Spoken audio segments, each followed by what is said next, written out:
Happy afternoon. Happy afternoon. చెప్పండి. నా పేరు శంకరాచారి. నేను కామర్స్ లెక్చరర్. మరి జేబీఎం డిగ్రీ కాలేజ్ నారాయణపురం. మనకు ఇంపాక్ట్లో గంపా నాగేశ్వరరావు సారు. తను ఏంటంటే పేద కుటుంబంలో పుట్టిండు. పేద కుటుంబంలో పుట్టి అందరినీ కూడా పేద కుటుంబంలో ఉండకుండా ఆ విధంగా చనిపోకుండా ఉండాలనే ఉద్దేశంతో అతను డెవలప్ అయ్యి మోటివేషన్ క్లాసులు ఇచ్చుకుంటా మమ్మల్ని కూడా మోటివేటర్గా తయారు చేయడానికి మోటివేటర్గా తయారు చేసిండు. కాబట్టి మాకు ఇంపాక్ట్ మోటివేషనల్ సర్టిఫైడ్ ట్రైనర్గా మాకు సర్టిఫికేట్ ఇవ్వడం జరిగింది. అందులో భాగంగా ఈ గవర్నమెంట్ స్కూళ్ళలో వెళ్ళి, ప్రైవేట్ స్కూల్ అయితేనేమో వాళ్ళు డబ్బులు ఇచ్చి మోటివేషన్ క్లాస్ అనేది చెప్పించుకుంటారు. ఇక్కడ గవర్నమెంట్ స్కూళ్ళల్లో చెప్పించుకోడు కాబట్టి మీకు సేవ చేయాలనే ఉద్దేశంతో మమ్మల్ని పంపించడం జరిగింది. ఇక్కడ ఏంటంటే ఈరోజు నేను మీకు గోల్ సెట్టింగ్ గురించి చెప్పడానికి వచ్చాను. గోల్ అంటే ఏంటిది తెలుసా ఎవరన్నా? అంటే మనం ఒక లక్ష్యాన్ని అనేది ఏర్పాటు చేసుకోవాలి. మీరు స్టూడెంట్స్ కాబట్టి మీ యొక్క లక్ష్యం అనేది ఏముండాలి? మంచిది. మీ యొక్క లక్ష్యం ఏంటిది? మంచిగా చదువుకొని జాబ్ అనేది చేయడం అనేది మీ యొక్క లక్ష్యం. కాబట్టి ఆ లక్ష్యం కోసం మీరు గోల్ అనేది ఏర్పాటు చేసుకోవాలి. ఇక్కడ మనకు గోల్ అనేది ఏర్పాటు చేసుకోవడానికి చాలా మార్గాలు ఉంటాయి. ఇక్కడ ఏంటంటే మనకు కృషి ఉంటే మనుషులు ఋషులు అవుతారు, మహాపురుషులు అవుతారు, తరతరాలకు తరగని తరలు అవుతారు, 20 వెలుపులు అవుతారు. అదేవిధంగా no man born genius made genius అంటే ఎవరు కూడా పుట్టుకతోటి ప్రతిభావంతులు అవుతారా? ప్రతిభావంతులుగా ఉంటారు. ఎవరు కూడా ప్రతిభావంతులు ఏమవుతారో తయారవుతారు. అంటే no man born genius made genius అంటే ప్రతిభావంతులు అనేది తయారు కాబడతారు. ఎవరు ప్రతిభావంతులు అవుతారు? విద్యార్థి. ఎవరు పడతారా? కాదు. అంటే మామూలు మనిషి ఒక ఋషి కావాలన్నా కానీ, లేకపోతే ఒక వ్యక్తి ప్రతిభావంతుడు కావాలన్నా కానీ వాళ్ళకి ఏముండాలి? ఒక గోల్ అనేది ఉండాలి. గోల్ అనేది ఉన్నప్పుడు మాత్రమే వాళ్ళు ఏం చేస్తారంటే ప్రతిభావంతుడు కానీ, లేకపోతే మామూలు వ్యక్తి ఒక ఋషిగా తయారు కావడానికి వీలనేది ఉంటుంది. కాబట్టి ప్రతి వ్యక్తికి ఏముండాలి? గోల్ అనేది ఉండాలి. మీరు స్టూడెంట్స్ కాబట్టి మీకు కూడా గోల్ ఉండాలా? ఉంటుందా? గోల్ ఉండాలి. ఏం గోల్ ఉండాలి? మీరు గోల్ ఏముండాలి? మంచిగా చదువుకోవాలి, పాస్ కావాలి, అది మీ గోల్ అయి ఉండాలి. కాబట్టి ఇక్కడ ఏంటంటే మనకు గోల్ సాధించడానికి అనేక మార్గాలు ఉంటాయి. ఇప్పుడు నేను చౌటుప్పల్ నుంచి ఎక్కడి నుంచి వచ్చినా? చౌటుప్పల్. ఆ చౌటుప్పల్ నుంచి ఇక్కడికి ఎట్లా రావచ్చు? అంటే నడుచుకుంటూ రావచ్చు, లేకపోతే బైక్ మీద రావచ్చు, లేకపోతే బస్సులో రావచ్చు, కార్లు రావచ్చు, విమానంలో రావచ్చు, తర్వాత రైలు రావచ్చు. ఇవన్నీ కూడా మనకున్న అవకాశం. కానీ అందులో మనం ఏం చేయాలి? మనకు ఉత్తమమైన మార్గాన్ని, తర్వాత సులభమైన మార్గాన్ని, అనుకూలమైన మార్గాన్ని మనం ఎన్నుకోవాల్సి ఉంటుంది. ఇక్కడ రావాలంటే విమానం ఉందా? లేదు. విమాన మార్గం లేదు. రైలు ఉందా? లేదు. కాబట్టి నడుచుకుంటూ రావచ్చా? నడుచుకుంటూ రావచ్చు. కాకపోతే ఏమవుతుంది? మనకు సమయం అనేది వృధా అవుతుంది, అదేవిధంగా కష్టం కూడా. కాబట్టి బస్సులో కానీ బైక్లో కానీ రావాలి. కాబట్టి మనం గోల్ను సాధించాలంటే మనం ఏం చేయాలంటే ఒక మార్గాన్ని అనేది ఎన్నుకోవాలి. అది మనకు అనుకూలమైన మార్గం ఉండాలి, తర్వాత సులభంగా ఉండాలి, తర్వాత ఉత్తమమైన మార్గం అనేది ఉండాలి. ఇక్కడ ఏంటంటే మనకు గోల్స్ అనేవి ఎన్ని రకాలు ఉంటాయంటే 3 రకాల గోళ్ళు ఉంటాయి. ఎన్ని రకాలు ఉంటాయి? 3 రకాలు ఉంటాయి. ఏంటంటే ఒకటి షార్ట్ టర్మ్ గోల్, రెండోది మిడ్ టర్మ్ గోల్, మూడోది లాంగ్ టర్మ్ గోల్. మీరు అంటే ప్రతి ఒక్క వ్యక్తికి ఈ షార్ట్ టర్మ్, తర్వాత మిడ్ టర్మ్, తర్వాత లాంగ్ టర్మ్ గోల్ అనేవి మారుతూ ఉంటాయి. అంటే వాళ్ళు చేసే వృత్తిని బట్టి, వాళ్ళు చేసే దాన్ని బట్టి మారుతూ ఉంటాయి. మీరు ఎవరు? స్టూడెంట్స్. స్టూడెంట్స్ కాబట్టి మీ యొక్క గోల్ ఏంటిది? మంచిగా చదువుకోవడం కాబట్టి మీ యొక్క గోల్ ఇక్కడ ఏంటంటే మనకు short term goal. Short term goal అంటే ఏంటంటే మీరు రోజువారీ యొక్క యాక్టివిటీస్ అంటే రోజు చేసే పనులను షార్ట్ టర్మ్ గోల్ గా తీసుకోవాలి. ఈ షార్ట్ టర్మ్ గోల్ లో మీరు ఏం చేయాలి? ఎన్నింటికి లేవాలి? 4 o'clock లేవాలి. 4 o'clock లేచి తీసుకొని తర్వాత నెక్స్ట్ ఏం చేయాలి? చదువుకోవాలి. యోగా కానీ లేకపోతే ఎక్సర్సైజ్, యోగా మరియు ఎక్సర్సైజ్ అనేది చేయాలి. యోగా మనకు అవసరమా? యోగా చేయడం అనేది అవసరమా? అవసరం లేదా? అవసరం. ఎందుకోసం అవసరం? ఆరోగ్యం అంటే మనకు మైండ్ అనేది ఫిట్ గా ఉండడానికి మనకు యోగా అనేది అవసరం. అదేవిధంగా ఎక్సర్సైజ్, బాడీ ఫిట్ గా ఉండడానికి ఎక్సర్సైజ్ అనేది మనకు అవసరం. కాబట్టి ప్రతిరోజు లేవగానే మనం ఏం చేయాలంటే ఒక 10 నిమిషాలు యోగా చేయాలి. యోగా అనేది అనేక విధాలుగా ఉంటుంది. అందులో మనకు ఒక ఉత్తమమైన మార్గం ఏంటంటే స్టూడెంట్స్ కాబట్టి లేవగానే ఏం చేయాలంటే మనకు యోగా అనేది ఎట్లా చేయాలంటే మనం ఈరోజు కళ్ళు మూసుకొని ఒక 10 నిమిషాలు కూర్చోవాలి. కూర్చొని అంతకుముందు రోజు ఉంటుంది కదా, అంతకుముందు ఉదయం నుంచి ఇప్పటి వరకు జరిగిన విషయాలన్నీ కూడా ఏంటంటే ఒక్కొక్కటి గుర్తు చేసుకోవాలి. అప్పుడు గుర్తు చేసుకోవడం అనేది ఫస్ట్ స్టార్టింగ్ లో ఏమైందంటే మనకు ఏమవుతుంది? అన్ని విషయాలు గుర్తొస్తాయా? అన్ని విషయాలు గుర్తురావు. ఏమొస్తాయి అంటే పెద్ద పెద్ద విషయాలు మాత్రమే మనకు గుర్తొస్తాయి. అంటే కళ్ళు మూసుకొని కూర్చున్న తర్వాత మనకు పెద్ద పెద్ద విషయాలు గుర్తొస్తాయి. ఆ విధంగా మీరు సాధన చేసినప్పుడు డైలీ ఒక 10 రోజులు ఏంటంటే మనకు ప్రతి ఒక్క విషయం కూడా మనకు ప్రతి చిన్న విషయం కూడా మనం గుర్తు చేసుకోవడానికి వీలు అనేది ఉంటుంది. వీలుంటుందా? వీలుంటారా? అంటే డైలీ మనం ఏం చేయాలి? లేవగానే 10 నిమిషాలు కళ్ళు మూసుకొని కూర్చొని మనం అంతకుముందు రోజు నుంచి మనం ఇప్పుడు కళ్ళు మూసుకొని కూర్చోడానికి వరకు ఏమేమి సంఘటనలు జరిగినాయో అన్ని సంఘటనలు మనం గుర్తు చేసుకోవాలి. అది దేనికి ఉపయోగపడుతుంది? మనకు చదువులో ఉపయోగపడుతుందా? ఇది చేయడం వల్ల మన చదువులో ఉపయోగపడుతుందా? ఉపయోగపడదా? ఉపయోగపడుతుంది. ఎట్లా ఉపయోగపడుతుంది? మైండ్ అనేది ఫ్రెష్గా ఉంటుంది. ఇంకోటి మెమరీ పవర్ కూడా పెరుగుతుంది. ఆలోచన విధానం కూడా ఏమైనా మనకు పెరుగుతుంది. అట్లా మనం చేసేటప్పుడు ఏం చేయొచ్చంటే క్వశ్చన్ చదివినాం అనుకోండి, క్వశ్చన్ చదివినప్పుడు దాని ఆన్సర్ను గుర్తు చేసుకోవాలంటే ఏం చేయాలి? కళ్ళు మూసుకొని కూర్చున్నట్లయితే ఒక్కొక్కటి ఏమైతే మొత్తం కూడా మనకు ఆన్సర్ అనేది రావడం జరుగుతుంది. కాబట్టి ఆ విధంగా మీరు ప్రతిరోజు యోగా సాధన చేసినట్లయితే ఏమైందంటే మనకు మన యొక్క ఆరోగ్యం మంచిగా ఉంటుంది. తర్వాత మైండ్ కూడా ఫ్రెష్గా ఉంటుంది, మైండ్ ఫిట్గా ఉంటుంది. నెక్స్ట్ మనం చదివిన చదువు అనేది బాగా గుర్తుపెట్టుకోవడానికి వీలు అనేది ఉంటుంది. మన మెమరీ పవర్ అనేది పెంచుకోవడానికి వీలు ఉంటుంది. అదేవిధంగా ఎక్సర్సైజ్ చేసినట్లయితే మన బాడీ అనేది ఎట్లా ఫిట్గా ఉండడం జరుగుతుంది. ఇక్కడ దీనికోసం ఏంటంటే మనకు ప్రతిరోజు ఒక రోజులో ఎన్ని గంటలు ఉంటాయి? 24 గంటలు ఉంటాయి. ఆ 24 గంటలు ఏం చేయాలంటే మనం 7, 8, 9 అంటే 3 భాగాలే చేసుకోవాలి. ఒకటి 7 + 8 ఎంత?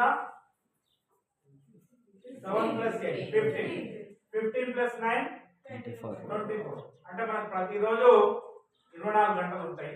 ఆ 24 గంటల్లో 7 అవర్స్ ఎంజాయ్ చేయాలి. ఎంజాయ్ అంటే ఏంటిది? అంటే మనం పాటలు పాడడం కానీ, లేకపోతే ఆటలు ఆడడం కానీ, లేకపోతే మాట్లాడడం కానీ, ఇట్లాంటివి మనం ప్రతిరోజు 7 అవర్స్ ఎంజాయ్ చేయాలి. తర్వాత 8 అవర్స్ నిద్రపోవాలి. ఏం చేయాలి? 8 అవర్స్ నిద్రపోవాలి. నిద్ర అనేది మనిషికి అవసరమా? అవసరం. ప్రతి మనిషికి నిద్ర అనేది అవసరం కాబట్టి మనం మంచిగా నిద్రపోవాలి. తర్వాత 9 అవర్స్ ఏం చేయాలి? ఎంతవరకు స్టూడెంట్స్ కాబట్టి ఏం చేయాలంటే ఒక్క క్షణం కూడా ఒక సెకండ్ కూడా వేస్ట్ చేయకుండా ఏం చేయాలంటే 9 గంటలు మంచిగా చదువుకోవాలి. ఆ విధంగా చేసినట్లయితే మీకు ఏంటంటే మీరు మంచిగా చదువుల్లో ఫస్ట్ క్లాస్ రావడం, తర్వాత మీ జీవితంలో ఉన్నత స్థాయికి ఎదగడానికి ఏం చేసినా అని ఇవి అంటే మనకు పొజిషన్ బట్టి ఇవి మారుతుంది. కాబట్టి ఈ విధంగా చేసుకున్నట్లయితే మనం మంచిగా చదువుకొని డెవలప్మెంట్ కావడానికి వీలు అనేది ఉంటుంది. ఇక్కడ మనం చదివింది గుర్తు చేసుకోవడానికి మనకు LSRW స్కిల్స్ అనేవి ఉంటాయి. LSRW ఎల్ ఫర్ ఎల్ అంటే తెలుసా ఎవరికన్నా? ఎల్ అంటే లిజనింగ్. ఎల్ ఫర్ లిజనింగ్ అంటే మనం క్లాస్ లో చెప్పేటప్పుడు, సార్లు చెప్పేటప్పుడు కానీ లేకపోతే ఎవరైనా ఏదైనా విషయం చెప్పినప్పుడు మనం ఏం చేయాలి? శ్రద్ధగా వినాలి. వినాలా మాట్లాడాలా? వినాలి. అంటే మొత్తం చెప్పేదంతా కూడా వినాలి. ఏమైనా డౌట్స్ వచ్చినా కానీ ఏం చేయాలంటే రాసి పెట్టుకోవాలి. ఆ డౌట్స్ వస్తే ఏం చేయాలి? మనం సార్లు రిజల్ట్ చెప్పేటప్పుడు వాటిని రాసి పెట్టుకోవాలి. తర్వాత విన్న తర్వాత ఎస్ ఫర్ స్పీకింగ్. ఎస్ అంటే ఏంటంటే స్పీకింగ్, మాట్లాడాలి.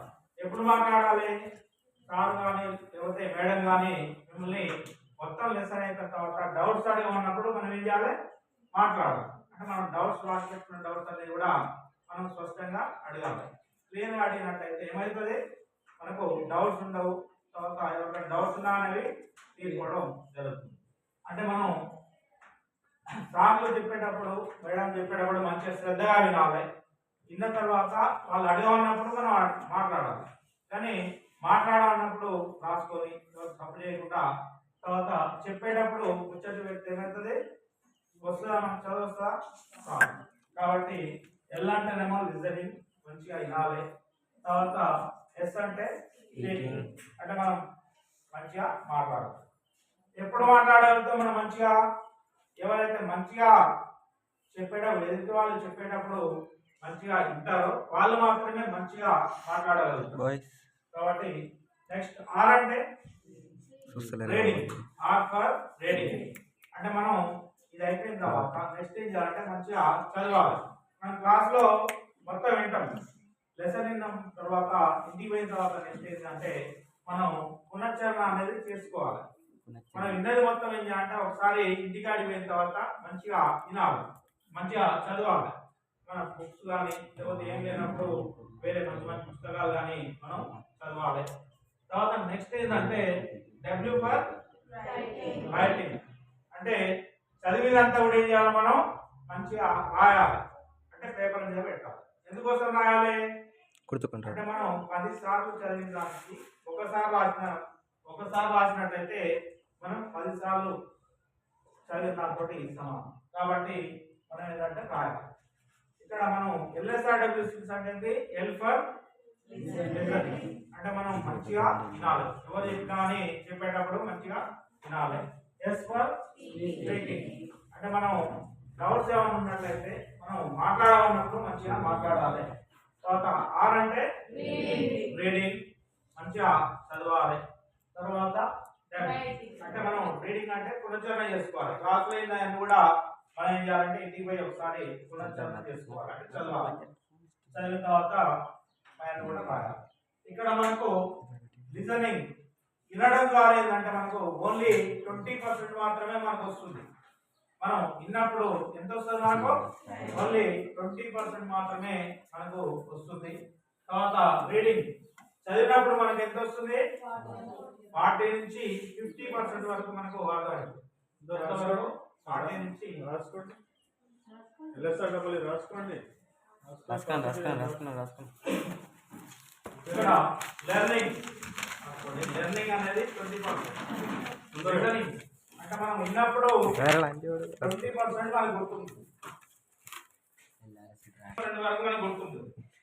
నెక్స్ట్ టెలింగ్ అంటే మనం చదివింది ఏం చేయాలంటే ఫస్ట్ వినాలి, తర్వాత రాసుకోవాలి, తర్వాత చదవాలి. చదివిన తర్వాత ఏంటంటే మనం ఆన్సర్లని మళ్ళా మనకు వేరే వాళ్ళకి చెప్పాలి.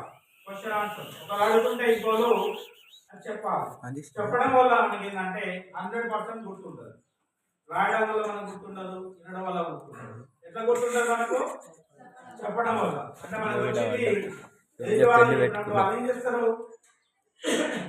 మామూలుగా వినరు, వినకుండా వాళ్ళకున్న డౌట్స్ అన్ని కూడా అడుగుతారు. డౌట్స్ అన్ని కూడా అడుగుతారు కాబట్టి ఆ డౌట్స్ ని క్లియర్ చేయాలంటే ఏం చేయాలి? మనం నాలెడ్జ్ అనేది పెంచుకోవాలి. నాలెడ్జ్ అనేది పెంచుకున్నాం కాబట్టి ఇక్కడ ఏంటంటే మనకు చెప్పడం ద్వారా ఏంటంటే 100% అనేది కాబట్టి అనేవి మీరు ఫాలో అయినట్లయితే మీరు ఈ స్టడీస్ లో ఫస్ట్ క్లాస్ రావడానికి మీకు మంచి అవకాశం అనేది ఉంటుంది. కాబట్టి ఇక్కడ ఏంటంటే లిజనింగ్ వల్ల 20% వస్తుంది. తర్వాత రీడింగ్ వల్ల కాలేజ్ పెట్టి తర్వాత ప్రతి ఒక్కరు ఏం చేయాలంటే చెప్తున్నారు. ఇది అక్కలు కానీ చెల్లెలు కానీ అక్కలు కానీ తమ్ముళ్ళు ఇట్లా ఉంటారు. వాళ్ళకి ఏం చేయాలి, మీ తమ్ముళ్ళు చెల్లెలు ఉంటే పక్కింట్లో ఉంటే ఏం చేయాలి, వాళ్ళకు సబ్జెక్ట్ తీసుకొని మీరు ఒక అర్ధ గంటనో పావు గంటనో సబ్జెక్ట్ వాళ్ళు చెప్పినట్లయితే మీకు ఏమవుతుంది, మీకున్న నాలెడ్జ్ అనేది పెరుగుతుంది. కాబట్టి చెప్పడం ద్వారా మనకు ఎక్కువగా నాలెడ్జ్ అనేది రావడం జరుగుతుంది. Next mid term goal. ఇక్కడ మీరు చదివేటప్పుడు ఏం చేయాలంటే, చదివేటప్పుడు ఇంకా పుస్తకాలు పెట్టుకుని ఏం చేస్తారు, మీరు ఒక్కనే చూసుకుంటూ పోతారు. ఇక్కడ చూసుకుంటూ పోవడం వల్ల ఏమవుతుంది, ఇక్కడ బాడీ అనేది ప్రజెంట్ ఉంటుంది, మైండ్ అనేది ఆబ్సెంట్ ఉంటుంది.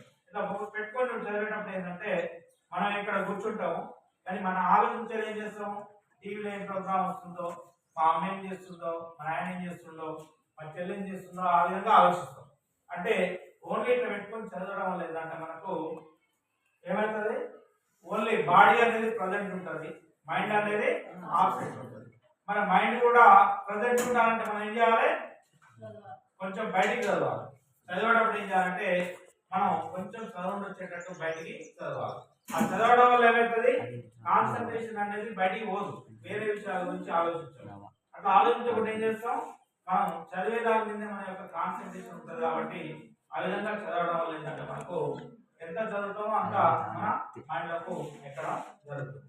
కాబట్టి చదివేటప్పుడు ఏం చేయాలి, మనం కొంచెం కొంచెం అంటే గట్టి కాకుండా కొంచెం బయటకు వచ్చేటట్టు చదవాలి. చదవడం అనేది మనకు ఉపయోగపడుతుందా, ఉపయోగపడుతుంది. ఎట్లా ఉపయోగపడుతుంది, బయటికి చదవడం వల్ల పక్కలో డిస్టర్బెన్స్ అవుతుందా, లేకపోతే మనకు ఉపయోగపడుతుందా? మనకే ఉపయోగపడుతుంది. ఏమో పక్కలో అందరికి డిస్టర్బెన్స్ అవుతుంది. అదే మనం కొంచెం చిన్నగా అయినట్టయితే ఏంటంటే మన యొక్క మైండ్ అనేది డైవర్ట్ కాదు, వేరే విషయాల గురించి ఆలోచిస్తాం. కాబట్టి ఇక్కడ ఏంటంటే మనం కొంచెం బయటికి చదివినట్లయితే మన యొక్క కాన్సన్ట్రేషన్ అనేది అక్కడే ఉంది, మనకు మంచిగా రావడానికి వీలు అనేది ఉంటుంది. నెక్స్ట్ సెకండ్ ఏంటంటే మిడ్ టర్మ్ గోల్. అంటే మిడ్ టర్మ్ గోల్ ఏంటంటే మనం రోజు చదువుకుంటూ పోతున్నాం, రాసుకుంటూ పోతున్నాం. మన యొక్క టాలెంట్ అనేది తెలుస్తుందా, మన యొక్క టాలెంట్ అంటే మనం ఫస్ట్ క్లాస్ స్టూడెంటా, సెకండ్ క్లాస్ స్టూడెంటా, థర్డ్ క్లాస్ స్టూడెంటా, లేకపోతే ఫెయిల్ అవుతామా, లేకపోతే మన స్కూల్లో మన క్లాస్లో మన పొజిషన్ ఏంటిది, మనం క్లాస్ ఫస్ట్ వస్తామా, క్లాస్ సెకండ్ వస్తామా, క్లాస్ థర్డ్ వస్తామా అనేది తెలుస్తుందా? వస్తేనే మనంతా మనం చదువుకుంటూ పోయి మనమంతా మనం రాసుకుంటూ పోతాం. తెలుస్తుందా? తెలియదు. తెలియాలంటే ఏం చేయాలి, మనం పరీక్షలు అనేది రాయాలి. పరీక్షలు అనేవి రాయాలి. ఆ పరీక్షలు రాస్తే ఏమవుతుంది, మనకు వచ్చిన మార్కులను బట్టి మనం ఫస్ట్ క్లాస్ స్టూడెంటా, సెకండ్ క్లాస్ స్టూడెంటా, థర్డ్ క్లాస్ స్టూడెంటా అనేది మనం ఐడెంటిఫై చేసుకోవడానికి. ఇంకోటి ఏంటంటే క్లాస్లో మన యొక్క పొజిషన్ ఏంది, నేను క్లాస్ ఫస్ట్ ఉన్నానా, క్లాస్ సెకండ్ ఉన్నానా, లేకపోతే ముద్దులలో ఉంటున్నా అనేది తెలుసుకోవాలని ఏం చేయాలి, మన ఎగ్జామ్స్ అనేది రాయాలి. ఇక్కడ ఎగ్జామ్స్ రాసేటప్పుడు ఏంటంటే మనం డైరెక్ట్ చదవకుండా పోయి ఎగ్జామ్స్ రాసినాం అనుకో ఏమవుతుంది, నాకు గుర్తొస్తుందా, గుర్తురా. కొంతమంది ఏం చేస్తారంటే బాగా చదువుతారు, చదివి ఎగ్జామ్ పోతారు. ఎగ్జామ్ పోగానే వాళ్ళు మంచిగా రాయలేరు. ఎందుకోసం రాయలేరు అంటే పరీక్షలు అంటే భయం. ఎవరికి పరీక్షలు అంటే భయం ఉంటుంది, ఎవరైతే రాయడం ఓన్లీ చదువుకుంటా పోతారో, రాయడం ప్రాక్టీస్ చేయరు, వాళ్ళకి ఏమైందంటే పరీక్షలు అంటే భయం ఉంటుంది. కాబట్టి ఇక్కడ ఏం చేయాలి, మనం ప్రతిరోజు రాయడం అనేది ప్రాక్టీస్ చేయాలి. ఆ విధంగా చేసినట్లయితే మనకు ఎగ్జామ్ ఎక్కడ ఎగ్జామ్ రాసినా మనకు భయం ఉంటుందా, భయం అనేది ఉంటుంది. ఇంకోటి ఏంటంటే మనకు ఇక్కడ ఎగ్జామ్స్ అనేది రాయడం వల్ల మనకు మన యొక్క టాలెంట్ అనేది బయటపడడం జరుగుతుంది. కాబట్టి ఏమేమి ఎగ్జామ్స్ ఉంటే మనకు మంత్లీ ఎగ్జామ్స్, తర్వాత 3 months ఒకసారి, తర్వాత హాఫ్ ఇయర్లీ, తర్వాత అన్నీ ఉంటాయి, ఎఫ్ఏ, తర్వాత ఎస్ఏఐ ఎగ్జామ్స్ ఉంటాయి. అవన్నీ కూడా మనం పర్ఫెక్ట్గా రాసినట్లయితే మన యాన్యువల్ ఎగ్జామ్స్ అనేది మంచిగా రాయగలుగుతామా, మంచిగా రాయగలుగుతాం. మీరు ఎస్ఎస్సి కదా, ఎస్ఎస్సి కాబట్టి మీరు పబ్లిక్ ఎగ్జామ్, బోర్డ్ ఎగ్జామ్ రాయడానికి పోయినప్పుడు ఫస్ట్ మీరు ఏం చేయాలి, ఆ క్వశ్చన్ పేపర్ ఇస్తారు. ఆ క్వశ్చన్ పేపర్ ఏం చేయాలని మొత్తం ఒకసారి చూడాలి. చూసిన తర్వాత ఫస్ట్ ఏ క్వశ్చన్ ఆన్సర్ రాయాలి, వచ్చిన క్వశ్చన్ ఫస్ట్ క్వశ్చన్ రాయాలా, లేకపోతే మీకు మంచిగా వచ్చింది రాయాలా, లేకపోతే హార్డ్ ఉన్న క్వశ్చన్ ఆన్సర్ రాయాలి. అంటే ఫస్ట్ ఏంటంటే ఆ క్వశ్చన్ ఏమన్నా ఉన్నది, ఆర్డర్లో ఉన్నది. ఉన్నా కానీ మనం ఫస్ట్ క్వశ్చన్ ఫస్ట్ రాయాలని ఏమి ఉండదు. ఏం చేయాలంటే మనకు మంచిగా ఏదైతే ఆన్సర్ వస్తుందో ఆ ఆన్సర్ని మనం ఫస్ట్ రాయాలి. ఆ విధంగా హెడ్డింగ్ పెట్టి మంచిగా దాని మ్యాటర్, ఇంట్రడక్షన్, తర్వాత మ్యాటరు అంటే మొత్తం 3 ఉంటాయి. ఓబీసీ టెక్నిక్ అనేది ఉంటుంది. ఓపెనింగ్ ఉండాలి, క్వశ్చన్లకు ఓపెనింగ్, తర్వాత బాడీ కాంటెంట్ ఉండాలి, తర్వాత క్లోజింగ్ ఉండాలి, కాబట్టి ముగింపు అనేది ఉండాలి. అంటే మనం ప్రారంభం ఏ విధంగా ప్రారంభిస్తున్నాం అంటే లెసన్ నుంచి ఇంట్రడక్షన్ ఇచ్చి తర్వాత బాడీ కాంటెంట్ రాసి తర్వాత క్లోజింగ్ ముగింపు అనేది రాసినట్టయితే మనం మంచిగా మార్కులు వస్తాయి. హెడ్డింగ్ కూడా రాయాల్సి ఉంటుంది. కాబట్టి ఇక్కడ ఏంటంటే ఫస్ట్ మనకు ఆ క్వశ్చన్ పేపర్ చూడగానే ఆ క్వశ్చన్ పేపర్లో భయపడకుండా మనకి ఏది మంచిగా వస్తే అది రాయాలి. అది రాయడం వల్ల ఏమైతుంది, మనకు ఫస్ట్ మనకు మంచిగా వచ్చిన క్వశ్చన్ ఆన్సర్ రాసినాం అనుకోండి, ఏమైతుంది మనకు ఏమైనా అవుతుందా, ఏం కాదా? ఏం కాదా? అదే హార్డ్ క్వశ్చన్ రాసినాం అనుకోండి, ఏమవుతుంది? హార్డ్ క్వశ్చన్ రాసినాం అనుకోండి, హార్డ్ క్వశ్చన్ రాస్తుందంటే మనకు మనం రాయలేము, టైం వేస్ట్ అవుతుంది, టెన్షన్ వస్తుంది, దానివల్ల వచ్చిన ఆన్సర్ కూడా రాస్తుంది. అదే మంచిగా వచ్చిన ఆన్సర్ రాసినాం అనుకోండి, దానివల్ల ఏంటంటే మనకు ఆన్సర్ అని మంచిగా రాస్తాం. తర్వాత రాని ఆన్సర్ కూడా మంచిగా రాయడానికి వీలు అనేది ఉంటుంది. తర్వాత long term goal. Long term goal ఏంటంటే మీ లైఫ్ సెటిల్మెంట్. మీరు జీవితంలో ఏం కావాలి, మంచిగా లైఫ్ లో సెటిల్ కావాలి. సెటిల్ కావాలంటే ఏమేమి ఉంటాయి మనకంటే 3 ఉంటాయి. జాబ్ ఉంటుంది, బిజినెస్ ఉంటుంది, ఆ ప్రొఫెషన్ ఉంటుంది. జాబ్ అంటే ఏంటి అంటే ఒక యజమాని ఉంటాడు, అతను ఒక ఉద్యోగస్తుడు ఉంటాడు, యజమాని జీతం ఇస్తాడు, దానికి ప్రతిఫలంగా జీతం ఇస్తే మనం ఏం చేయాలి, చేయడానికి జాబ్ ఉంటుంది. అదే బిజినెస్ అంటే మనం సొంతంగా పెట్టుబడి పెట్టి అందులో లాభం వచ్చినా నష్టం వచ్చినా మనమే బేర్ చేయవలసి ఉంటుంది. ఇప్పుడు ప్రొఫెషన్ అంటే ఏంటంటే ఈ సిగ్నల్ కానీ లేకపోతే లాయర్ కానీ లేకపోతే చార్టెడ్ అకౌంటెంట్ కానీ వీళ్ళు చేసేది ఏంటంటే ప్రొఫెషన్. అంటే వాళ్ళ స్పెషల్ అంటే క్వాలిఫికేషన్తో పాటు వాళ్ళ కొంత స్పెషల్ నాలెడ్జ్ అనేది ఉంటుంది. ఆ విధంగా చేసే దాన్ని ప్రొఫెషన్ అంటారు. కాబట్టి ఇందులో ఏదో ఒకటి మీరు ఎన్నుకొని దాంట్లో మీరు విన్ కావాలంటే ఏంటంటే ఇవన్నీ కూడా అంటే short term goal, long term goal మీరు సపరేట్ చేసినట్టయితే మనం ఏంటంటే ఇందులో లాంగ్ టర్మ్ గోల్ అనేది మీరు మంచిగా అచీవ్ కావడానికి వీలు అనేది ఉంటుంది. తర్వాత గోల్ అనేది ఎట్లుంటా అంటే చిన్నగా ఉండాలా, పెద్దగా ఉండాలా? గోల్ అనేది పెద్దగా ఉండాలి. ఎందుకు పెద్దగా ఉండాలి? గోల్ పెద్దగా ఉన్నప్పుడు మనం ఏం చేస్తామంటే దానికోసం మనం కష్టపడితే చిన్న గోల్ అనేది ఈజీ అయిపోతుంది. చిన్న గోల్ అనేది ఈజీ అయిపోతుంది. ఈ మధ్య మనకు కానిస్టేబుల్ ఎగ్జామ్స్ పడ్డాయి, తర్వాత కలెక్టర్ ఎగ్జామ్స్ కూడా పడ్డాయి. ఈ కానిస్టేబుల్ ఎగ్జామ్స్ పైన కలెక్టర్ ఎగ్జామ్ పైన అర్హత ఏంటంటే డిగ్రీ, ఎనీ డిగ్రీ. ఇక్కడ ఏం చేసిందంటే కానిస్టేబుల్ అనగానే ఇక్కడ డిగ్రీ చేసిన వాళ్ళు అప్లై చేసారు, పీజీ చేసిన వాళ్ళు అప్లై చేసారు, ఎంపీ చేసిన వాళ్ళు అప్లై చేసారు, తర్వాత పిహెచ్డీ చేసిన వాళ్ళు కూడా అప్లై చేసారు. ఆఖరికి సాఫ్ట్వేర్ లో లక్షలు సంపాదించేటప్పుడు కూడా ఈ కానిస్టేబుల్ కు అప్లై చేయలేదు. అదే కలెక్టర్ అనేసరికి అమ్మ కలెక్టర్ నాకే వస్తుందని అర్హత ఉన్న వాళ్ళు కూడా అప్లై చేయలేదు. అంటే దీన్ని బట్టి మీకు ఏం తెలుస్తుంది అంటే గోల్ పెద్దగా ఉన్నట్లయితే అక్కడ కాంపిటీషన్ ఎక్కువ ఉంటుందా, తక్కువ ఉంటుందా? తక్కువ ఉంటుంది. అదే మన గోల్ చిన్నగా ఉన్నది అనుకోండి, అక్కడ ఏమైతే కాంపిటీషన్ అనేది ఎక్కువ ఉంటుంది. ఎందులో మనం అచీవ్ కావడానికి వీలు ఉంటుంది అంటే పెద్ద గోల్ పెట్టుకున్నట్లయితే అందులో మనం సక్సెస్ కావడానికి అవకాశం అనేది ఎక్కువ ఉంటుంది.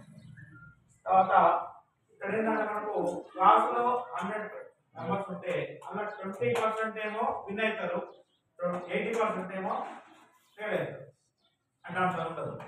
ఎందుకంటే మనం ఇక్కడ 20% కష్టపడతారు కాబట్టి ఏనవుతారు, తర్వాత 80% కష్టపడతారు కాబట్టి. కాబట్టి ఇక్కడ ఏంటంటే మన ఎగ్జామ్స్ రాసేటప్పుడు మీరు ఎగ్జామ్స్ పోతుంది కదా, ఎగ్జామ్స్ రాయడానికి పోయినప్పుడు ఏంటంటే ప్రీవియస్ క్వశ్చన్ పేపర్ అనేది తీసుకోవాలి. ప్రీవియస్ క్వశ్చన్ పేపర్ అంటే అంతకుముందు ఎగ్జామ్ జరుగుతాయి కదా, అవి తీసుకొని అందులో ముఖ్యమైన ఎప్పుడో వచ్చే క్వశ్చన్లు తీసుకోవాలి. వాటిని తీసుకొని వాటిని చదవడం వల్ల మీరు 20% రిస్క్ తోటి అంటే 20% కష్టపడ్డట్టయితే మీకు రిజల్ట్ ఎక్కడ ఉంటుంది, 80% రిజల్ట్ అనేది ఉంటుంది.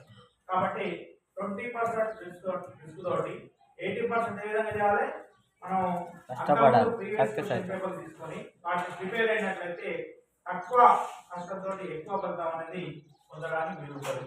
కాబట్టి ఇక్కడ మీరు ఏంటంటే కష్టపడ్డట్టయితే మీరు ఈ విద్యార్థి స్టూడెంట్ దశలో కష్టపడినట్లయితే జీవితాంతం ఏమవుతుంది సుఖపడుతుంది. ఇప్పుడే సుఖపడితే ఏమవుతుంది జీవితాంతం కష్టపడాలి. కాబట్టి ఏంటంటే ఇప్పుడు మీరు కష్టపడండి. డైలాగ్ కష్టపడితే ఏమవుతుంది లైఫ్ లాంగ్ కష్టపడండి. జాబ్ లైఫ్ లాంగ్ సుఖపడచ్చు. కాబట్టి మీరు ఇక్కడ కష్టమైతుంది అనుకుంటే ఏమవుతుంది లైఫ్ లాంగ్ కష్టపడాల్సి వస్తుంది. ఇక్కడ కష్టపడితే ఏమవుతుంది లైఫ్ లాంగ్ సుఖపడుతుంది. కాబట్టి అందరూ కూడా కష్టపడండి. కష్టపడి మంచి ఫలితాలు రావాలని కోరుకుంటూ అందరికీ all the best. Thank you for giving this opportunity.